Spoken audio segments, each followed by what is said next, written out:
Hello, listeners. Welcome back to another episode of Classing Up the Joint. This is part of the Roll Report where we ask, I was on J. We ask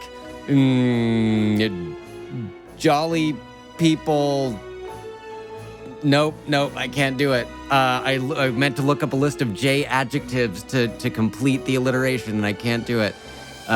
So we ask amazing people questions that may or may not be amazing and get their answers for it. And I'm always on time and prepared. I am your host. My name is Colin. I use they and he pronouns, and I am joined by a fantastic guest I am so excited to talk to. Please introduce yourself. Hello. I'm JOSH MCCROWELL, he, him. I wrote a game called His Majesty the Worm, and I am the editor-in-chief of Knock magazine. Thanks for having me on.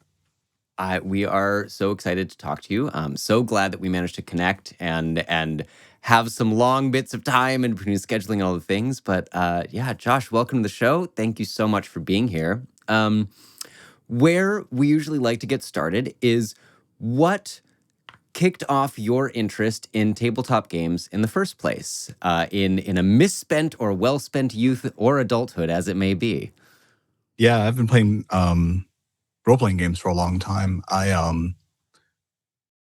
I was 12, and I think like a lot of people, my parents used to read to me. And the last book that my dad read to me was The Lord of the Rings. And then it's this coming of age, right?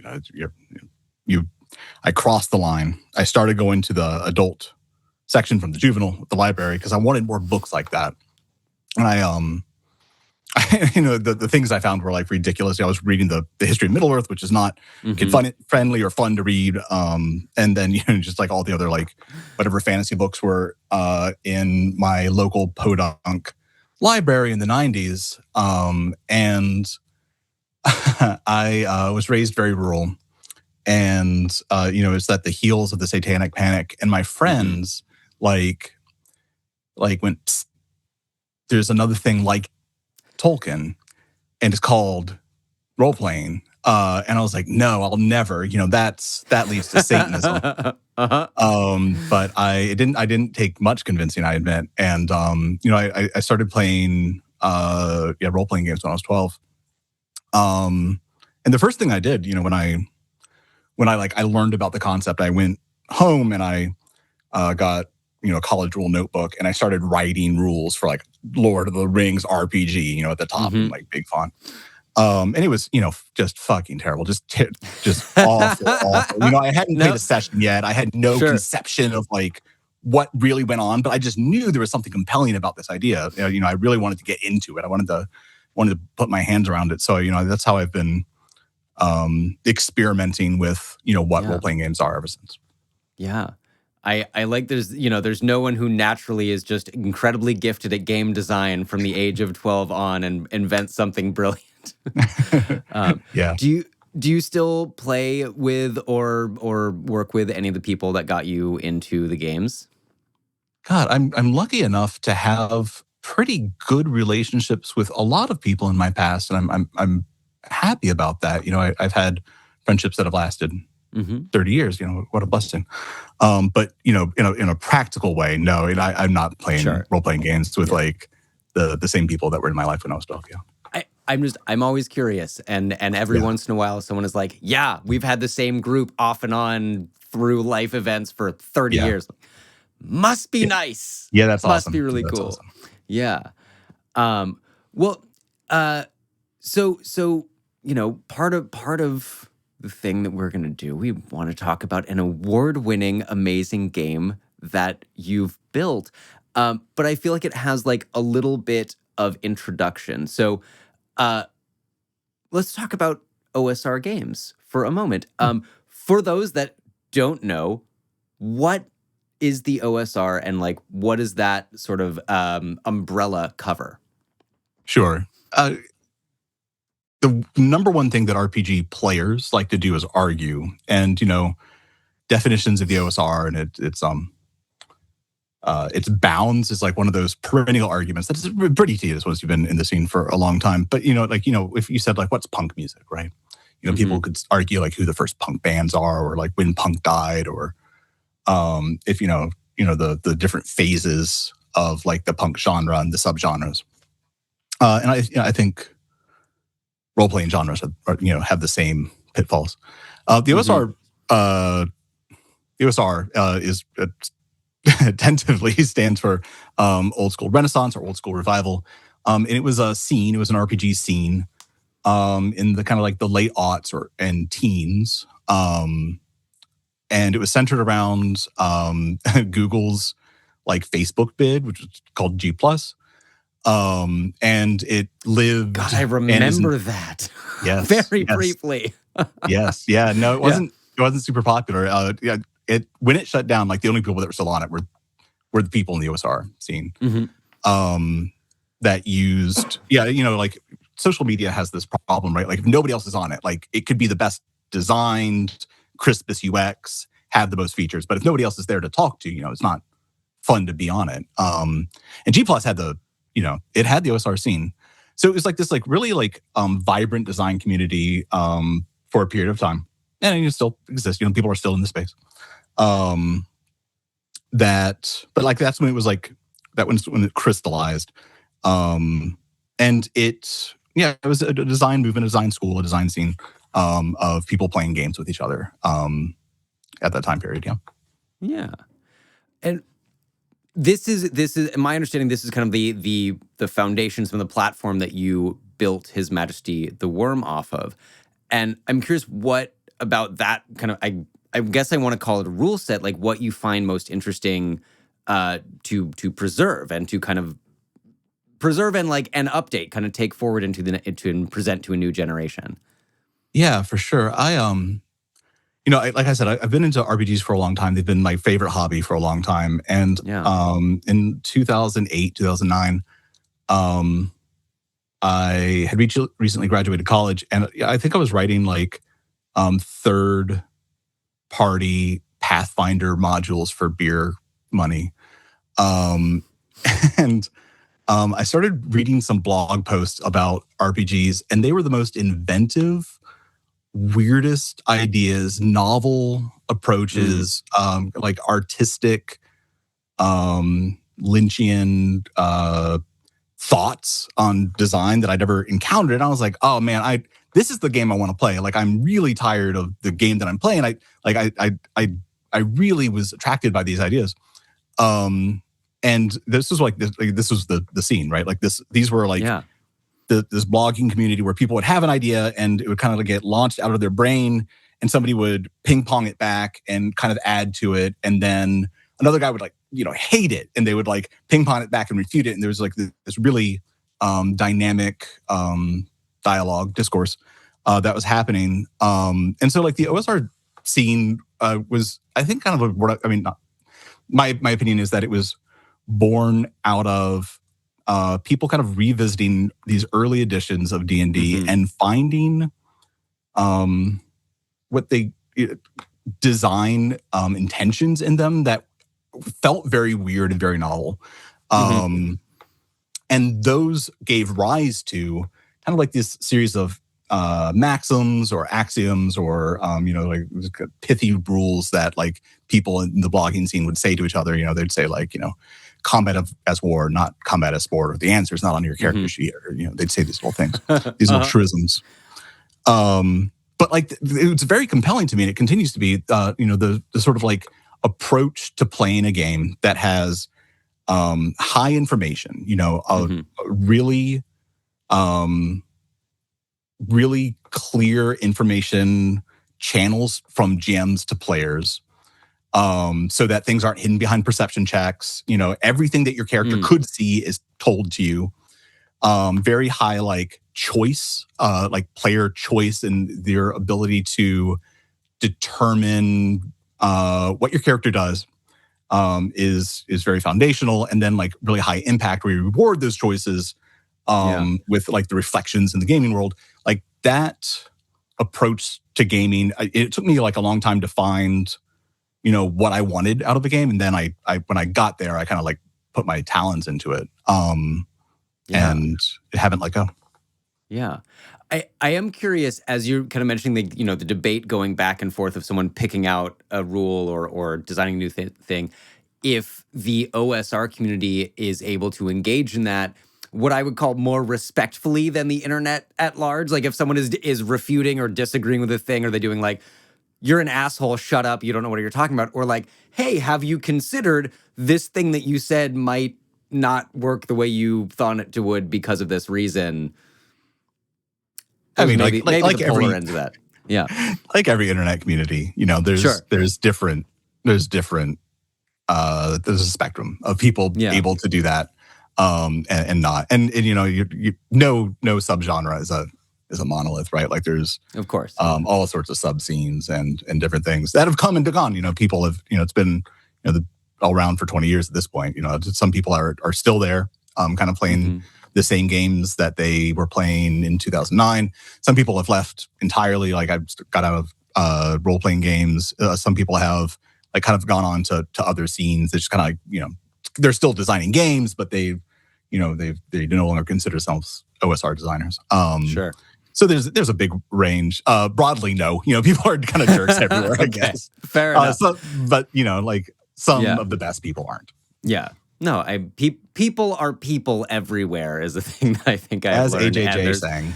Right? There's always gems and there's always assholes. And you just you try to sort them out as best you can. Yep. Yeah. Well then, to dive into His Majesty the Worm, because I want to, and I'm excited about it. To start with, if someone, and some of our listeners may have never heard anything about this, if they have no idea, what would you want an uninitiated, uneducated listener to know about His Majesty the Worm? His Majesty the Worm is a game that is like laser focused on dungeon crawling. I am obsessed with dungeon crawling. I in some ways, I am not treading new ground. There's some dungeons, and by God, there's some dragons. But I like that stuff. And His Majesty the Worm is a game for me to run the kind of dungeon crawling that appeals to me. And so frequently, you are playing a game and you sat down the table and you've filled out your equipment list, and somebody says, "Oh, don't worry, you don't have to track rations." That's not the fun part. Like, and you're like, "But I want that to be fun. I want torches to be fun. I want those things to be interesting." So also, if you've read the comic or seen the TV show Dungeon Meshi, that was a huge inspiration for me. Where we're dungeon crawling in kind of like a quote unquote, realistic, or at least a grounded world. Yeah. That acknowledges that you have to eat and figure out how you're going to have supplies and so on. Right. Yeah. And you get dirty and you get smelly and you have relationships with other like adventurers. All that stuff is like really, really appealing to me. So it's a dungeon crawling game where you think about the slice of life dungeoneering, your needs and your relationships with other people. And it makes that stuff fun. It puts them in the forefront, not the background. And kind of incidentally, it uses tarot cards instead of dice to have that experience. I love that. One of the things that we've talked about a number of times in the show with both Hannah and I and InfoDump and other times is how there's a style of gameplay for everyone. Mm-hmm. I would say I like dungeon crawls. I have yet to find resource management in RPGs compelling, but I might now argue it's because I've been playing the wrong RPG that doesn't focus on resource management. Right. We like say, there is that game for everyone, and I am so excited to meet my semi-mythical being of the person that is like, I'm so interested in resource management and I wanted to make it fun. I love hearing that. That's so cool. We should play a game sometime. I'd love to show it to you. Oh my God. I would be absolutely delighted. Pinning that for just a moment. I do want to ask why you decided in the design element to use tarot instead of dice. Yeah, I think that cards are interesting. I mean, I think that cards are interesting things to design around. Cards are informationally rich. A single, even just a poker card has, suit and number, color, tarot cards even more than that. They have directionality. Cards have There's information. a ton of evocative imagery. There's a million varieties of decks that you can really customize and tailor to. Yeah. Yeah. Cards have like information. You can they have like kind of RAM. Like the more cards that are in the discard pile, like your state is changing. Cards are gameable. You can draw 3 and put back 2. You can put them on the top of the deck, the bottom of the deck. They're just kind of like interesting things to design around. And I picked tarot cards instead of poker cards for exactly the reason you said. They're just like, they look cooler. They're more beautiful to have on the table. They're like interesting artifacts. So it was just like kind of like an interesting thing that I thought that was fun. Yeah, no, that's super cool. I'm wondering if you can also talk a little bit about the way they affect the mechanics. Again, because I'm kind of coming to this with a bare minimum of knowledge, and I know many of our listeners will not like that. You will draw a card, and that will dictate something that happens mechanically. Sure. Some people think, they have asked, like, how did you learn so much about the tarot that you can like write towards it? And I'll clarify that. This is not a game of cardomancy or tarot reading where the meaning of the tarot impacts, the gameplay. I think there's, I'm not the first person to use tarot cards in the game. I have a list that people, when they ask for it, I have 100 other games, and some of them have really leaned into tarot reading as a major way to like interface with the game. So to me, the tarot are just random number generators. It's kind of like ones that look more metal. In a flow of game, you that's amazing. Right. Yeah. In a flow of a game, you can use a normal card draw, like you could use a dice, as a random number generator. You turn it over, find a value, you add your attribute, see if you hit the target number. In challenges in combat, you draw hands of cards, and then you can spend those cards. You can spend those cards on anybody else's turn, as long as the action you're trying to take matches the suit, which lets you, one, not wait for your turn, and have these like long gaps between the time that you're interfacing the game, and two, it like leads to like problem solving where you're like trying to find ways to like I have a cups, right? That lets me use an item, that lets me command my pet, that lets me get something out of my pack. What do I do? How can I spend this intelligently during this round when I see somebody do something? I'm like, oh, sweet, you just covered that guy in oil. I can use an item. I'm going to put my torch on him and light him on fire. So you find opportunities to use these cards. Cool. And I think you can't do that with dice as easily, right? Like you have these games of cards and you're using them, you're spending them. And you have these like little puzzle problem solving episodes that I think are cool. Yeah. That makes a lot of sense. I love having the hand of cards stand in for kind of like your action economy, to use the D&D term. That's really neat. And I think poking at that ish a little bit. This is maybe a two-part question, but I'm curious about kind of the mechanical inspirations, if there are some, for how you made His Majesty the Worm work, and if parts of D&D, either recent editions or like kind of looking back at first edition and AD&D, if we're talking about OSR again, made it in or are kind of present in a vaguely recognizable form. Yeah, good question. Broadly speaking, not really. Sure. Yeah, fair enough. So, I think a lot of OSR clones, and there's a million of them, take kind of the original rules, basic expert D&D, and then they, which are difficult texts to parse. I don't know if you've ever had the opportunity to like actually sit down and read them. It's worthwhile. I had an old AD&D like handbook and monster manual when I was a kid, and I mostly remember it's like the classic adventure example story that I think many of us grew up with, and like the cleric that gets downed by a magic missile sort of thing. Those are like, I remember that. I remember almost nothing about the mechanics. Right. if you ever have the opportunity, I think it's just like a worthwhile exercise. Yeah. Even before AD&D, go back and read Chainmail. The first thing that Gary Gygax wrote. When it was a war game and not a role playing game. Before Dave, just look and see what that looks like. It's like typed on paper that was like photocopied. It's very primitive, and the way they articulate their ideas is very opaque, very difficult to get. It's kind of like a newsletter for his friends. And it doesn't get much better even in like the first edition of D&D that sold first made him a millionaire. It is hard to read. And so a lot of OSR games take that and it's like, okay, modern design, graphic design. I'm going to lay this out like a human can read it. I'm going to remember my technical writing classes, and I'm going to construct sentences that make sense. And I'm going to give you the information design to help you like kind of get how to play a game that is very, very difficult from its initial inception.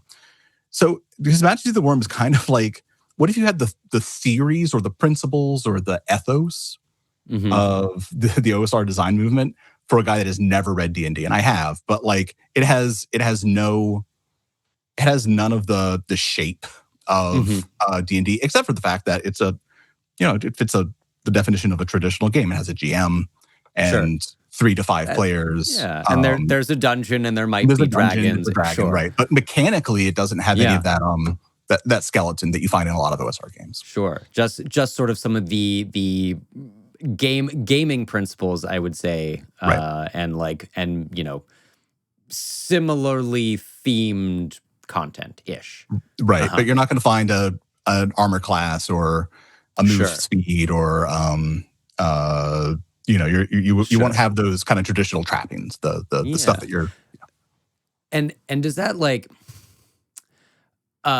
my guess and my assumption is that sort of comes from a place of wanting to simplify some of the mechanical elements and make your players do less mental math and more be able to less crunchy, more storytelling.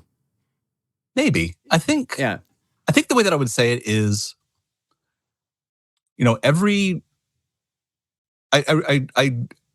this is something that I thought about even when I was making some pretty bad games when I was a teenager. There's different, every rule has a feel at the table. They kind of push and pull you like gravity, and the overall effect of a designed game.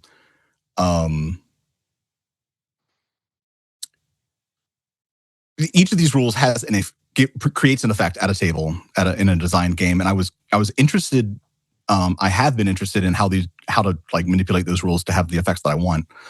If you have there's an OSR game, very brilliant, and has launched a bunch of its own kind of like design moving Into the Odd, Chris McDowell, and it has more of maybe a traditional D&D shape, but it doesn't have attack rolls. You just roll damage. So every attack is a hit. You're in combat. You're getting damage, maybe a little bit, maybe a lot. You have some armor that mitigates that, and then you have something maybe like Old World of Darkness, where you both roll to attack and to hit, or both to attack and to dodge, and then if you hit, you have your weapon damage, and then you roll your armor against it. So you're rolling 4 times instead of what is D&D's once or twice. So you can have this like range, right? Like for your rolling like none to where you're rolling a lot. You can feel the difference at the table, right?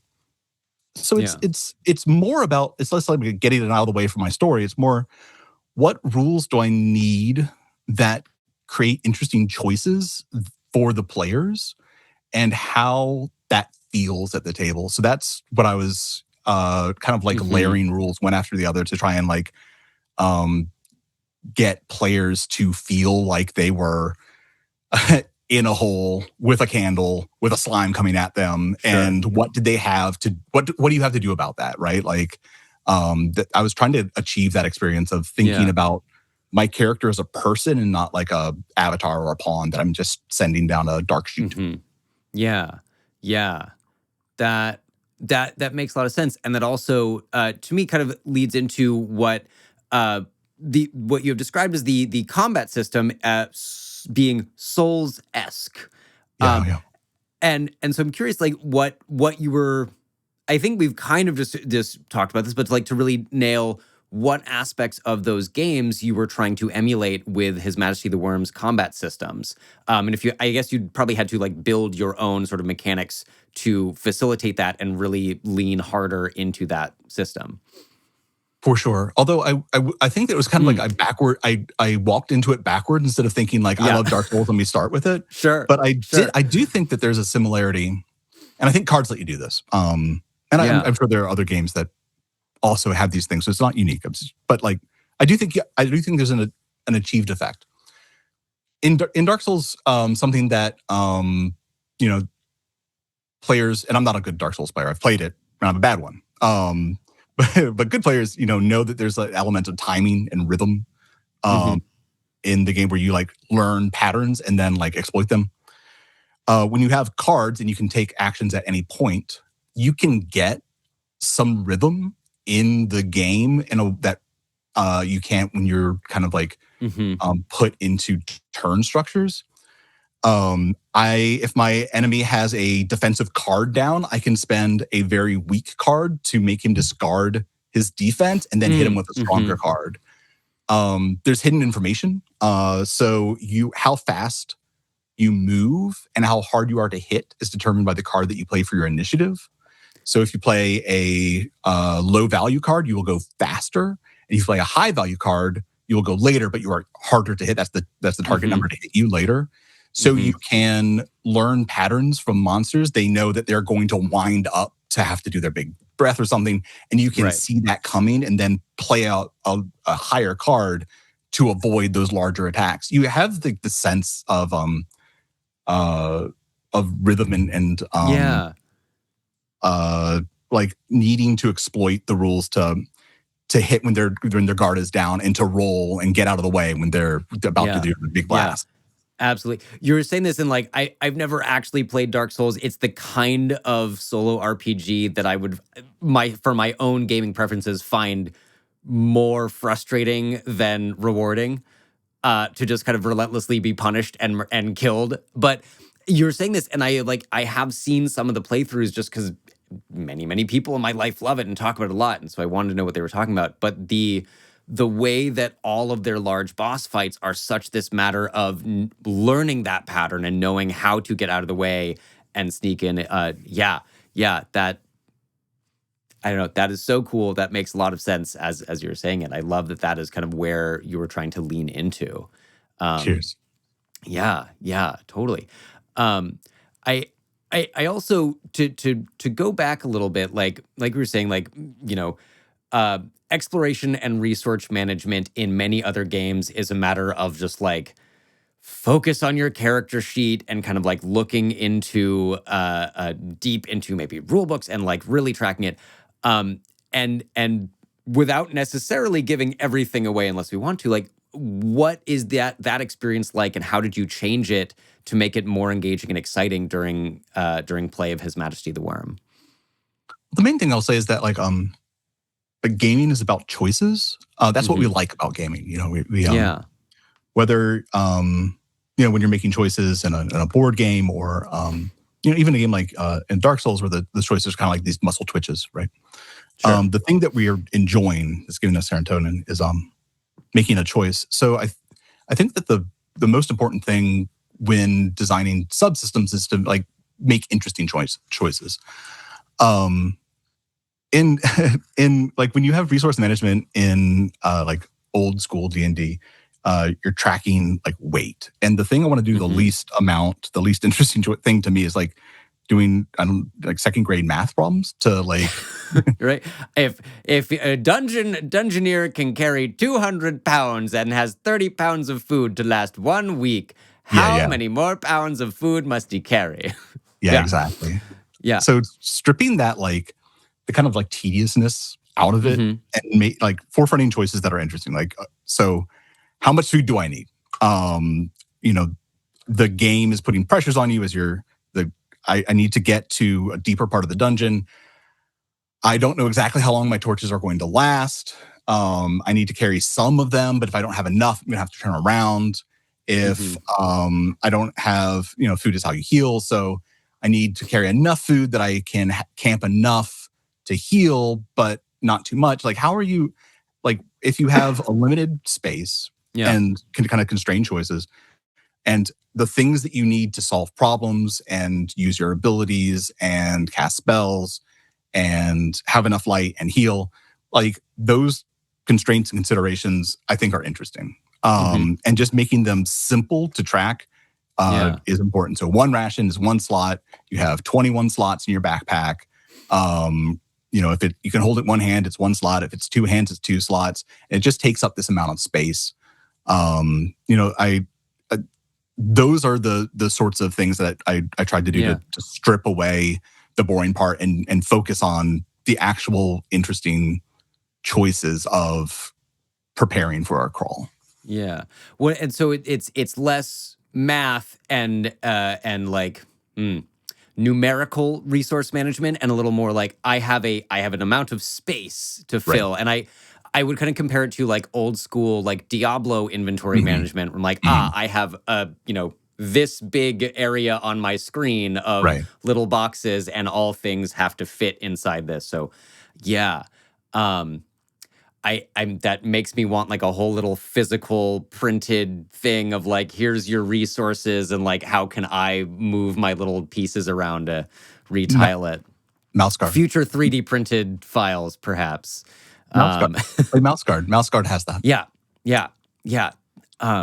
I really appreciate that. I think, one of the things that I hear about previous editions of D&D, specifically in like some of the other OSR games, is how every single thing every single part of your character sheet, of your inventory, of your skills is another little box to tick and another little thing to do little bits of math on, rather than like, no, I'm just gonna make sure it fits in this area, and still have to plan. But I again, for me, kind of comes back to how much more of the story we're telling here is like how much.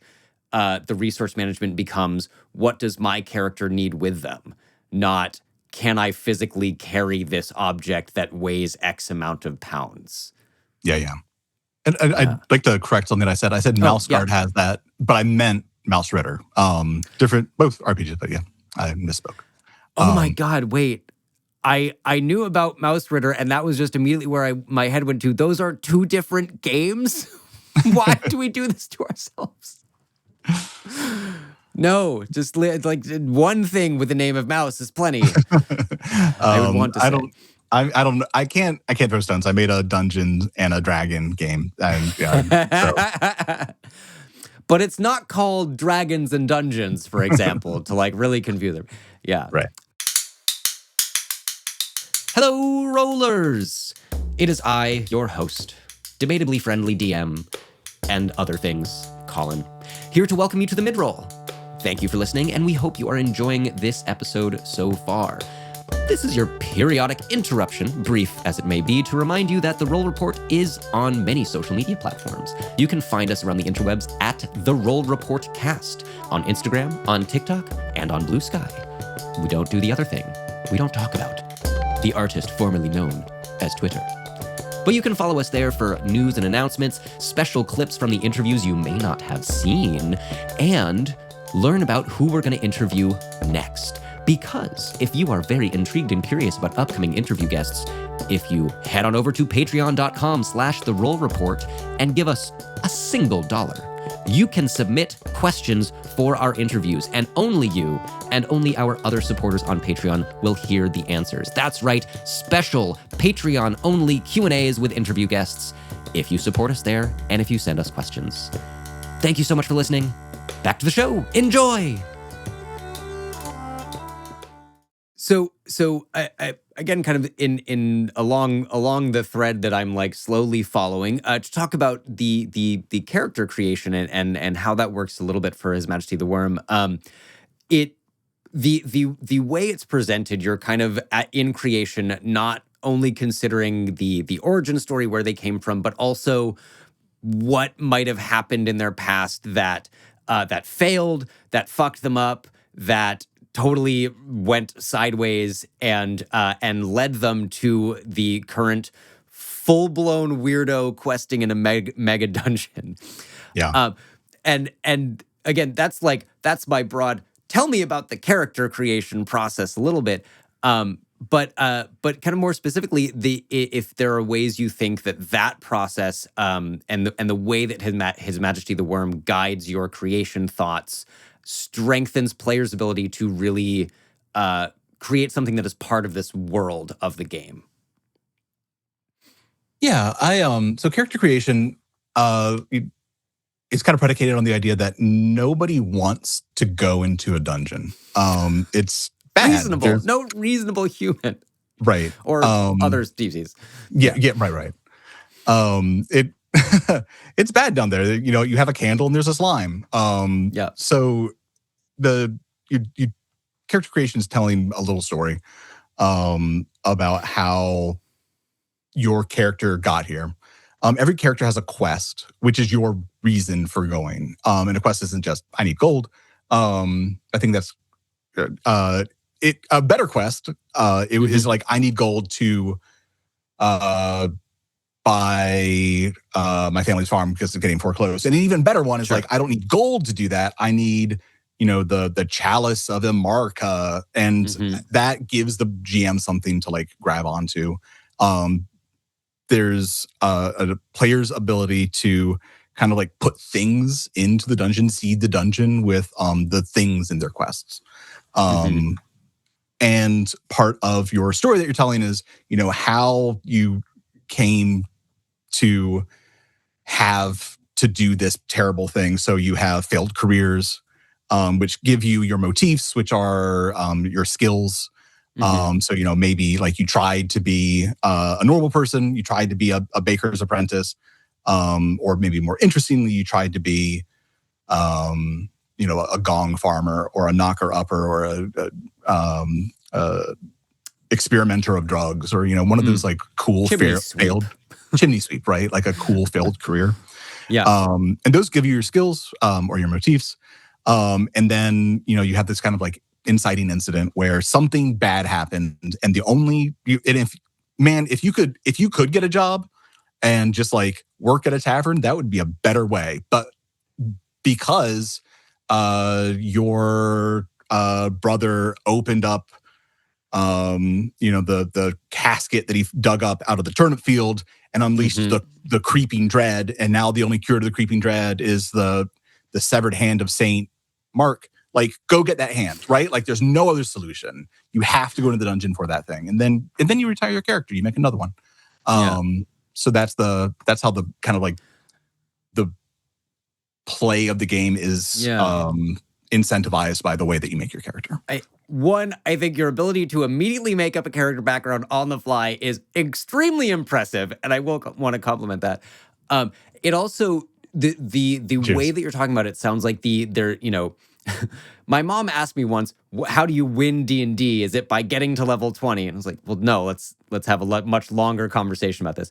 But it sounds like the way that His Majesty the Worm is designed, level progression and making one character get more powerful over time is less the point than you create them. You know where they came from, and they need to go get this one thing.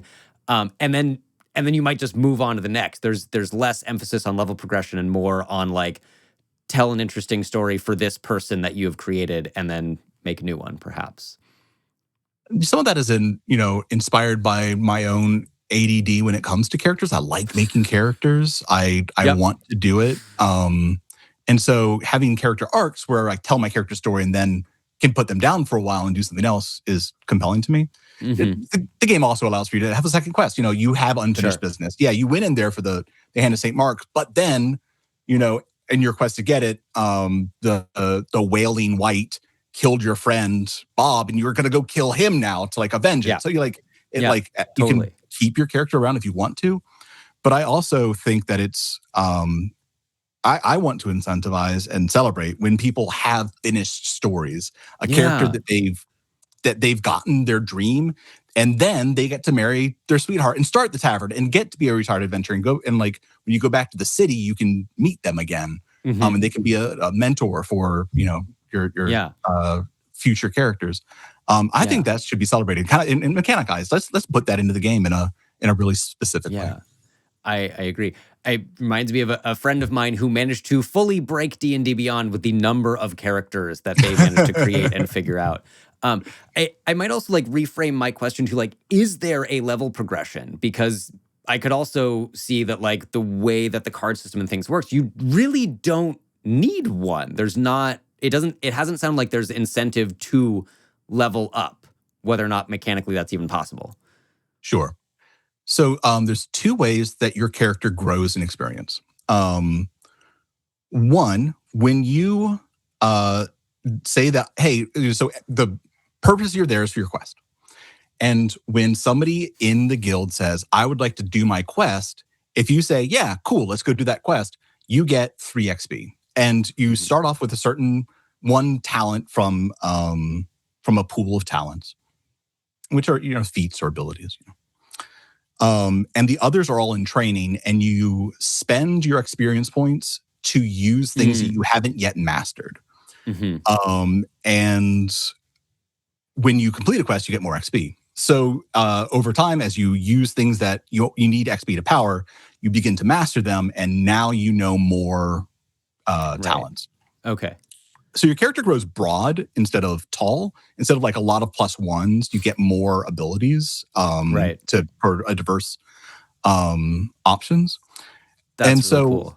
I like that because it is all based on your character's quests, and you're agreeing to do your friend's quest, and doing them, you get you these resources. Yeah. The other way that your character grows is through arete, and each kith and kin have different aretes, and they're like kind of like mechanical triggers. And just for an example, humans are like get married, I forget, like duel a member of like a rival faction. I forget the third one. But once you like complete all these like little mechanical triggers, you get an arete talent, which is an opportunity for you to get that +1. And humans is that they become famous, and they have a nickname which they can use as an additional skill. They become, they're the skeleton slayer, right? Like, because they were so famous for like this battle in the underworld against skeletons. And so now you get like knowledge of skeletons, and you can like have additional like a bonus when you're like struggling against skeletons or something. So your characters are leveling up and growing their power in those ways as you continue. But again, you get a fraction of that when you retire a character successfully. You can take a portion of their accumulated experience points, and then your next character can start out a little bit different than a character made purely by the rules in Chapter 2, where they can pick and choose talents from other paths to start with as a reward for successfully retiring a very powerful character. And that allows you to multi-class a little bit. And it is out of the tutorial stage where you're, okay, I'm going to make a new character and I haven't played this game before, to now I'm retiring characters and I can get weirder with the rules, and it takes me 2 minutes to make a character. It's not hard anymore. You kind of unlock that like secret build section. Yeah, that's really cool. I like what you're saying, that the characters grow broad rather than tall, that you are acquiring more skills and experience rather than really keeping to the same 3 or 4 and making those just like really, really, really, really good, because those are the only things you do. Yeah. I think I would also be remiss before moving on without congratulating you on an Any award win. And for both best game and best rules. I don't know that I necessarily have a question beyond like, how has that been? Have you noticed, maybe 2-part question. Like, one is has that affected, sales on Itch or Drive-Thru, wherever you are offering it? And also just, does it feel nice and validating? Like, how do you feel about having, the gaming world recognize one of your creations in this way? Well, Yes, of course it does. It's Yeah. enormously Yeah. satisfying. I don't have my bibliography is not very large. And I worked on His Majesty the Worm 7 or 8 years before I got to publish Mhm. it. And so it's very validating, very humbling, and I'm very touched. So everyone that voted for me, I really appreciate it. Thank you Yeah. very much. It was a pleasure to work hard for 8 years and then have the game make a little bit of a Yeah. splash. That was nice. Yeah. Awesome. Well, yes. And congratulations. And yeah, good job, Ennies, making good stuff happen and recognizing games that are worthy of recognition. I don't know. I'd have a thought there and just let my mouth keep going. So continuing on, like His Majesty the Worm is now there, and you are currently working on the Castle Automatic, a enormous pre-built mega dungeon for His Majesty the Worm. I'm curious. Right now, there is a pre-order on rather than kind of a more traditional crowdfunding Kickstarter or backer kit sort of situation, and I'm curious why you decided to go that route for this. I think this is one of the first, if not the first, mega dungeons that you're designing specifically for His Majesty the Worm. Yeah, that's right. It's first big supplement. It's first Hmm. big edition. Um, I didn't crowdfund His Majesty the Worm either. Hmm. When I was writing the game, it felt that crowdfunding would be a really good option. Hmm. I had a 400-page Google document, and a dream in my eye. Hmm. And I kind of found that like crowdfunding, the crowdfunding model says that it was like for that person, right? Somebody has artistic dream, can we all kind of chip in a couple dollars and help them Hmm. realize it? Get the editors, the layout people, the artists that are needed to kind of like do the rest, But, practically speaking, that is not how crowdfunding works. The biggest RPG publishers in the world use crowdfunding platforms. They come with a complete book. Hmm. They have whole teams, in-house teams of designers and layout people and editors and artists. And the campaigns that they put up are for completed projects that look really slick. They look incredibly slick. They have these videos that get people to essentially they're pre-order campaigns. They're just kind of Yeah. like in the guise of crowdfunding campaigns. And I became very leery or disenfranchised with the idea of crowdfunding because of that. It's like, hey, could be a good fit for somebody that's just kind of coming into the scene. But really those people that use it the way that it quote like says on the tin they should, Yeah. have failed campaigns. So I thought it would be more realistic for me at that point to do long funding, Hmm. which is to say that I put up, a couple chapters on itch with bad layout and public domain art, and I asked they were pay what you will, and I was like, hey, if you get this makes you smile, give me $5, right? And Yeah. eventually I got enough money to produce the game. So now that I'm kind of like better set up for success and supported by Exalted Funeral, I still like had that same like uh wariness about Yeah. crowdfunding. And it's like, is that are we being honest about saying it's crowdfunding if really a large publisher is just taking pre-orders through it? And certainly it's a marketing platform, and I'm leaving that on the table. But I also think that, um, you know, maybe maybe a long form pre-order campaign would still let me get the book done, and it's an experiment on my part. Hmm.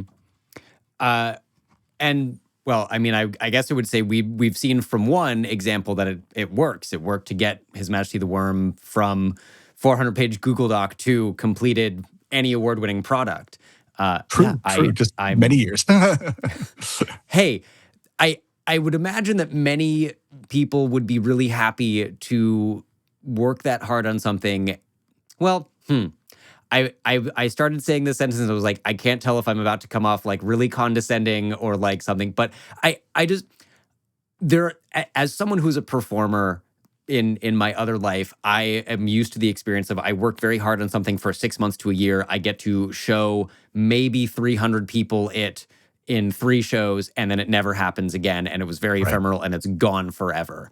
And so I'm going to compare it a little bit to like you spent a long time working on a thing, and then people were like, yes, do the thing. We like the thing, and you get to keep doing it and refine it and iterate and both complete a core book and now be able to now have people that I would imagine are pretty excited about you designing a mega dungeon for this system that they already are excited about. So there was no question in there. just like I do think that on one level the pre-orders seems like it's working and hopefully will continue to work. I hope so too. Yeah, I hope I didn't shoot myself in the foot too badly, at least. But I'm excited about I'm excited about the project, and I hope it helps people get the game to the table. Yeah. So in continuing to talk about the Castle Automatic, what is it about either this map or this kind of concept, like this castle that you're building, that made it be the first thing you're making to pair with His Majesty the Worm? Did you already kind of have this idea in mind as you were designing the game itself, or something that came out of that process a little more? His Majesty the Worm is designed for mega dungeon play, which is to say that a single mythic structure that you return to over and over. Underneath the city at the center of the world, there's an infinite dungeon. And the kind of play that I'm trying to get at is that loop of going to the city and going to the dungeon. You referenced Diablo earlier. That like, let's go down and get some treasure and achieve some goals and fight, clear out a space of it and then go back up. And then that like the rhythm that comes from that play of exploring a mega dungeon. So when I wanted to put out a dungeon for it, I didn't want to put out a 20-room dungeon. I wanted a dungeon big enough that you could kind of like have a whole campaign out of it. And you can with the Castle Automatic. It's over 100 rooms, and it has 5 levels, and it has, it's designed for the process of exploring and clearing and discovering how it works and solving its puzzles and changing the dungeon over time to really give you that. And when I was playtesting it, I playtested it over, with 2 groups, and like I played it in my main group for like over a year, right? Like there's and we didn't, it's not about completionism. It's not about checking a box next to every room. But like, we played it for over a year, and there's still plenty of dungeon left on the bones. So I wanted enough experience that like people could actually have like a quote unquote a legitimate His Majesty the Worm experience. Right. Oh, that's really cool. I say this as someone who have never had a DM that wanted to throw me into a 100-room mega dungeon, and now that's almost all I want to do. So the more we talk about it, like that sounds so cool.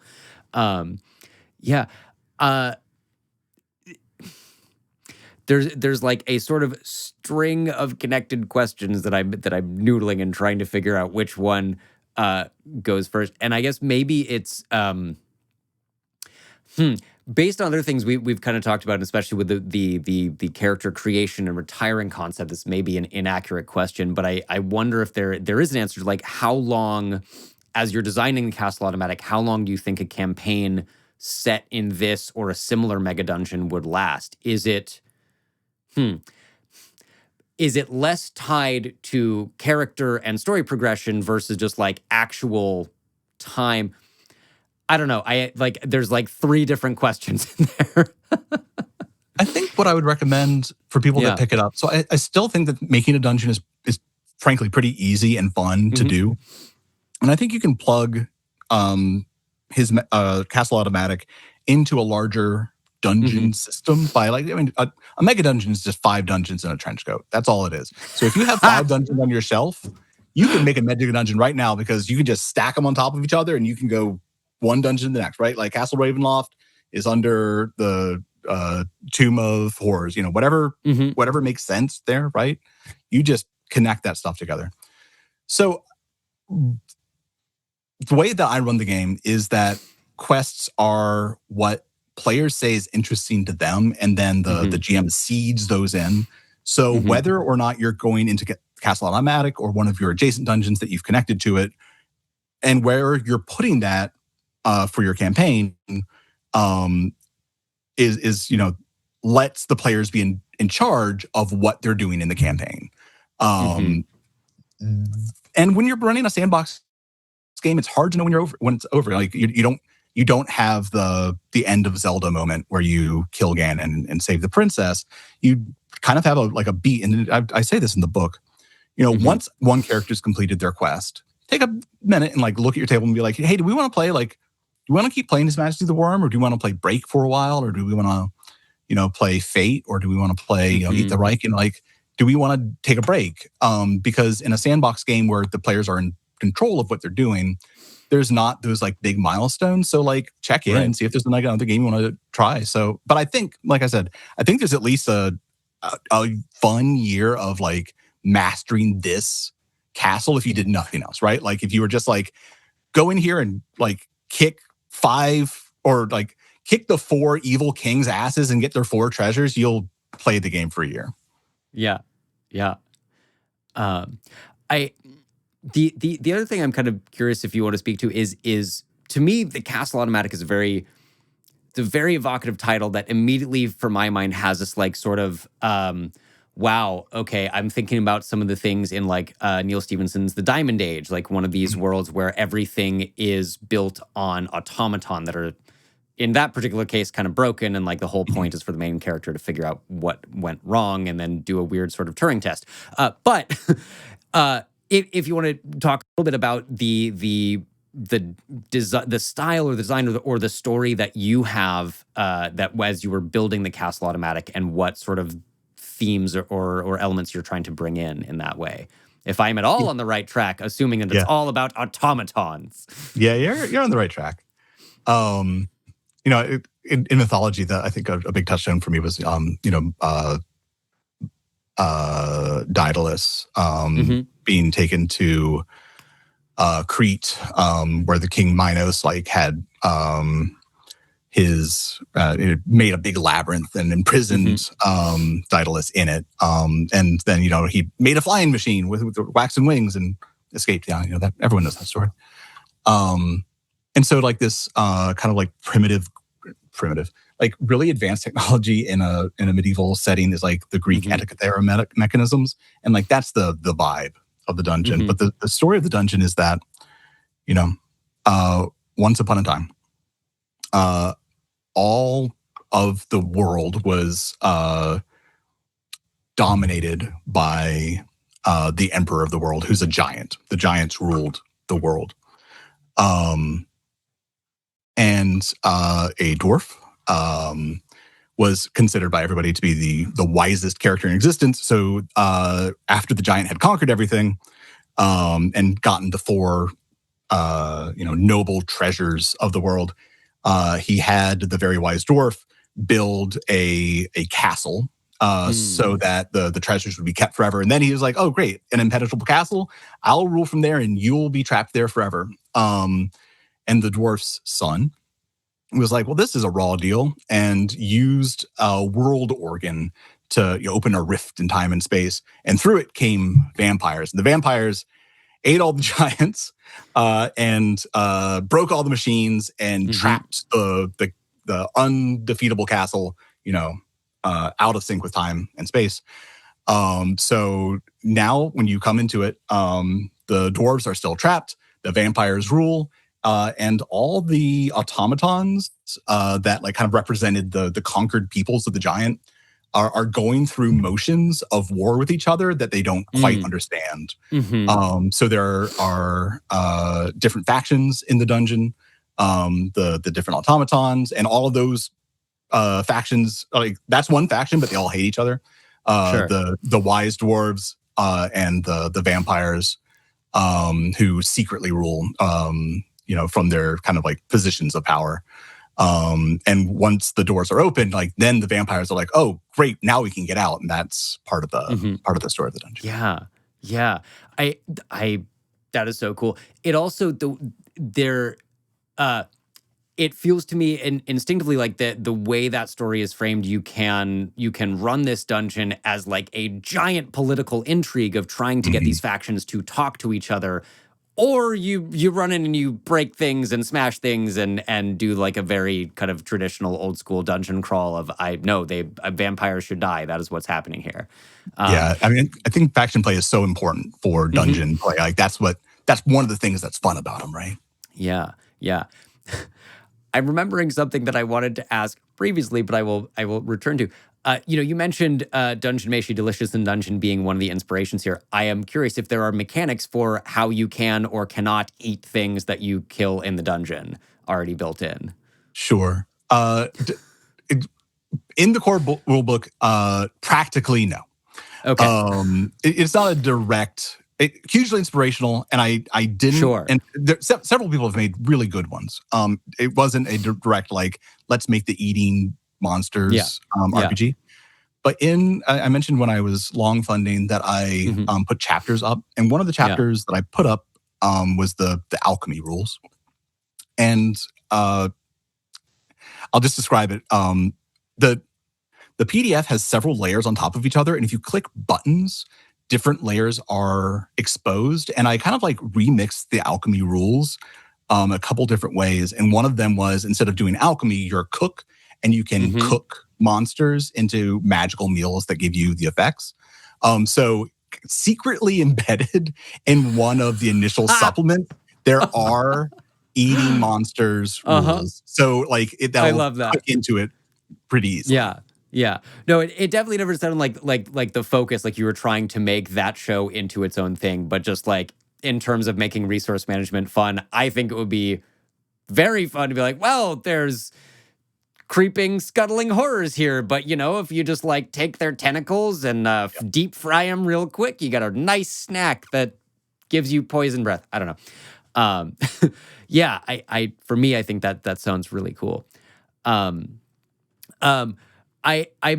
curious, kind of again, maybe two-part question of the if you, as you have seen the development of His Majesty the Worm, if you have intentions of some point making the second edition of it, if there are things you've learned in those 7 or 8 years as you were updating it that you're still going to like try to make a second edition of the rules, and kind of if you want to, in addition or instead of that, continue making new installments of Mega Dungeons, new variations on Castle Automatic, or totally different themes.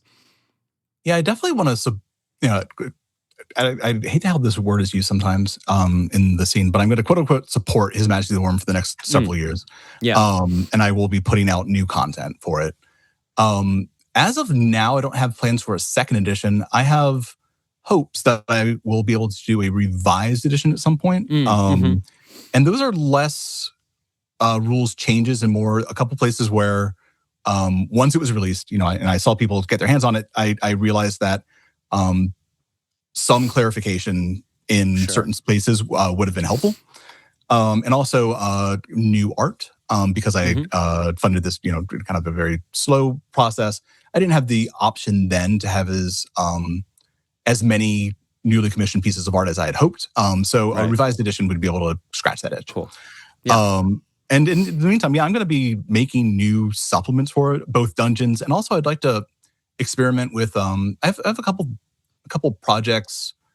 I'm juggling right now to see which one's going to stick and become the next one. I have some solo rules for His Majesty the Worm, because it's a very trad game, one GM, and then several players kind of like exploring the world that the GM creates. Maybe solo rules would be fun, and then maybe like a zine style, or at least smaller. I can't keep doing these like 200-page books, man. like It zine does set you up style. for many years of work each time you decide that that's the project, I think. Yeah, Yeah.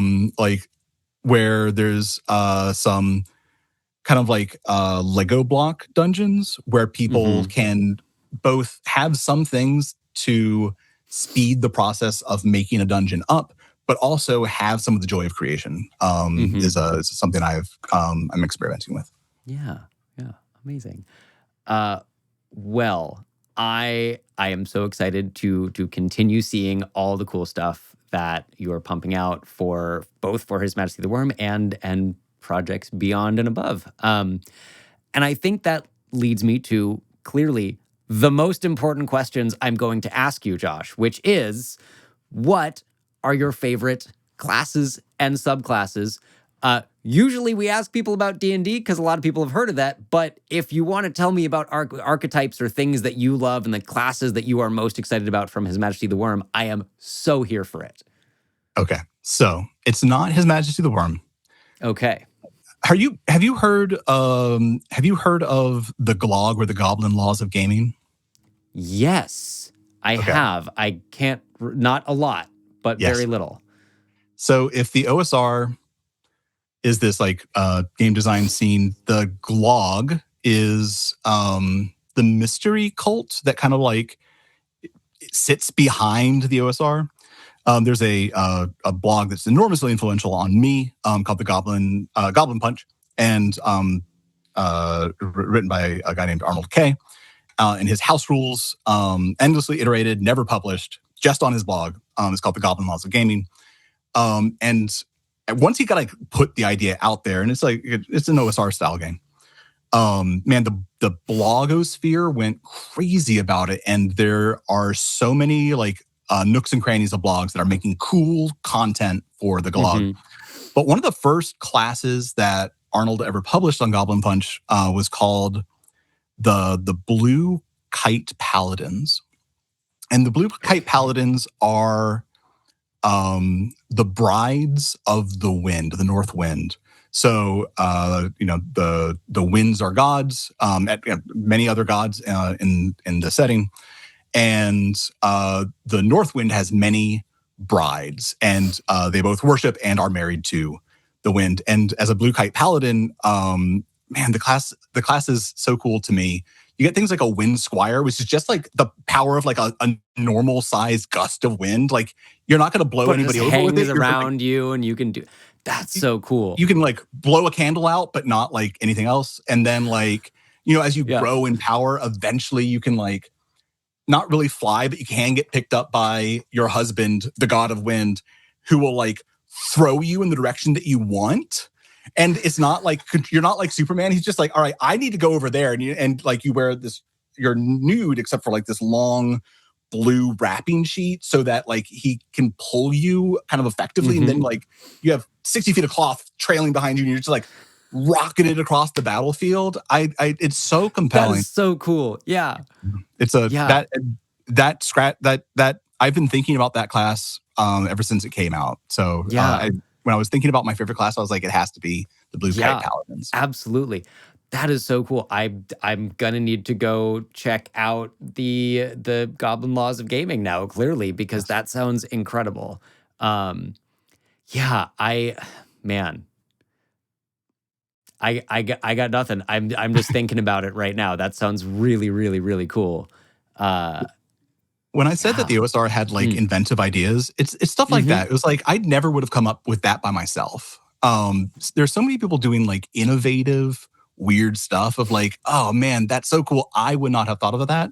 And that's what that kind of wonder is what I love about RPGs, like that stuff that I can't come up with myself, but somebody has beamed into my brain and changed my brain shape because of it. It's an intensely creative space, and it's really interesting to me the number of different, like I think the sheer number of games and new systems that come out every year is one testament to that. And then you layer on like how many third-party content is created, how much third-party content is created for existing systems that then just keep expanding, tentacling outwards.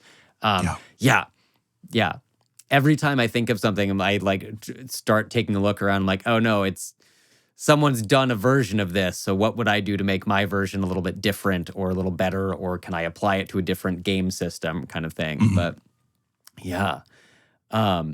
Well, I think on that note, what I would say is go pre-order the Castle Automatic if you have not already, and pick up a copy of His Majesty the Worm. We will have, of course, all of our links in show notes and various things.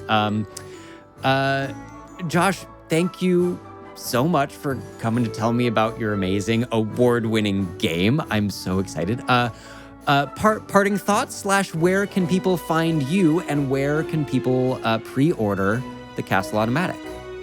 Well, first, let me just say, Colin, it's been a real pleasure talking to you. Thank you so much for your insightful questions. I really appreciate it. Of course. Let's see. I mean, as people probably, if they've made it to the end of this episode, they have heard that I'm predominantly a blogger.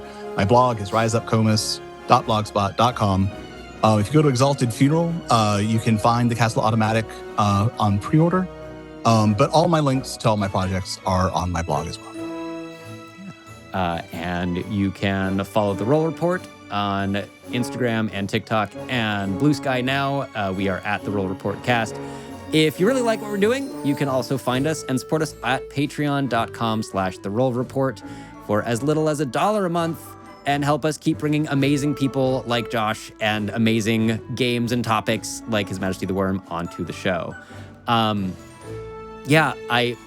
Reflecting right back, what a delight to get to talk to you. Thank you once again for reaching out and for taking the time out to do this with me. I am so appreciative, and it's been such a pleasure to get to know more about you in the game.